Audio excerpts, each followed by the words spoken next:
台湾的艺术水阁好，佫将解说2句含你做参考。解说，解文说理。好朋友佫将招你探讨一趴四句联，这正正平湖县西施二堪遮，拄仔咧描写日本统治一站历史。见面讲一个保证管10架，10个家长拢袂合，一日甲伊斗吵，吵要衙门见孙查。孙查叫来甲伊问，敢是枫林牵伤长，要跪草埔毋哩转，早起要跪甲下远。讲保证说保证，好朋友，保证下骹管家长即个保甲制度，台湾当时开始实施呢。煞毋知影讲水贵起义要反政府，结果清朝派一队浙北兄弟啊领兵来作战。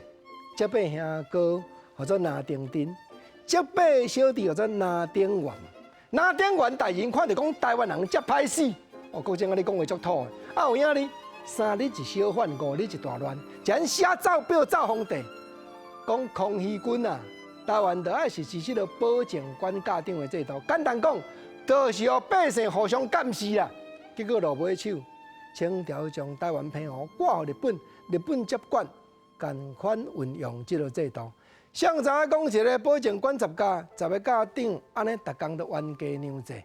结果去见孙查呢，孙查就问啊。敢是因为枫林牵伤长？朋友，这句正正就是日本时代统治澎湖的历史哦。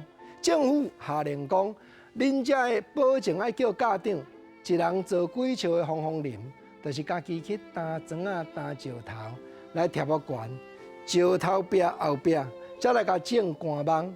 结果有的家长分配了较长，有的家长分配了较短。这石头若无够，爱家己去捡，家己去担呢。当然就冤家咯，毋过去到日本孙查的面头前，孙查敢有咧听你讲道理？无啦，先用我拍啦。讲既然来敢来我的面前冤家难呢，归去啦！保证你嘛跪难呢，家长你嘛跪难呢，拢总甲我跪落去难呢。国政啊，你讲这个难呢，就是学日本人咧讲道呢，就对啊。